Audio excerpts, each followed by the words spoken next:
I'm Mike Cole. I'm a cold case investigator for the Walker County Sheriff's Department. We're going to highlight a couple of cases that I'm working on. These are missing people, probable homicides.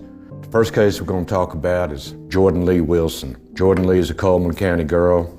She was last seen on May 13, 2016. We know that she was at a location on Campbell Loop Road, which is off Campbellsville Road in the Sipsey-Bremen area. Jordan Lee Wilson was 32 years old when she was reported missing. Some of the circumstances surrounding the disappearance and probable homicide of Jordan Lee Wilson is she was last seen at a party at a residence located on Campbell Loop Road. This is just off Campbellsville Road in East Walker County.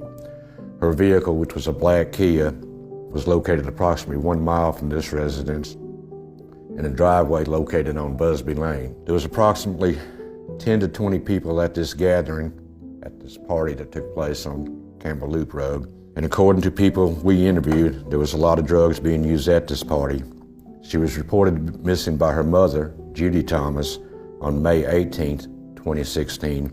And this was after Miss Thomas, Jordan's mother, received a phone call that her daughter was dead in a pond located in that area. Both Walker County and Coleman County Sheriff's Department began actively investigating the disappearance of Jordan Wilson. Hundreds of interviews took place and were conducted, and everyone that was at the party was located and interviewed, and polygraph tests were given to persons deemed persons of interest. There were many searches conducted involving this investigation throughout East Walker County, Coleman County, and even West Jefferson County. Ponds were searched and drained, strip pits, wooded areas. Wherever any information led us, we actively searched for Jordan Wilson at those locations. We're awaiting DNA results, forensic results from some of the evidence, and it's up in Quantico, Virginia at the FBI lab. We definitely have persons of interest and have a very strong theory of what happened and who was present at that party and what happened to her afterwards.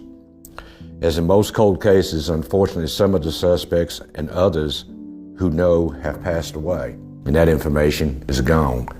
What we need to make this case solid is for someone to step up and help us locate Jordan Wilson's remains. We have reason to believe there are at least 2 other people, maybe 3, that know exactly where the remains are.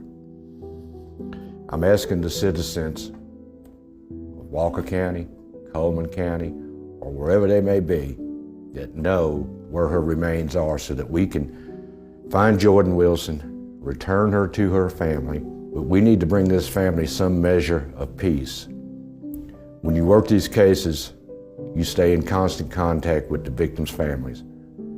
I've talked to Miss Thomas many, many times. I've talked to her 2 sons. I've talked to her sister. These people need our help. We need to find her, bring her home. What I need to make this case solid and prosecutable and get a conviction are 2 things. I need the DNA that comes back from Quantico, Virginia to match my victim, Jordan Wilson. And I need somebody who knows to help us locate her remains. Think about how you would feel not to know where your loved one is. Think about how important it would be to them boys for the rest of their lives to know they have a place to go and visit with their mother. I'm asking you from my heart to help us help this family. If you have any information, no matter how small you may think it may be, how insignificant you might think it may be, it could be what we need. We got 99% of this puzzle. We need the one other piece. If you have any information, please contact the Walker County Sheriff's Department, and you can call us at 205-302-6464. My extension is 107. Or you can ask for any investigator or any law enforcement officer down there and pass that information on to them. We need your help. Thank you.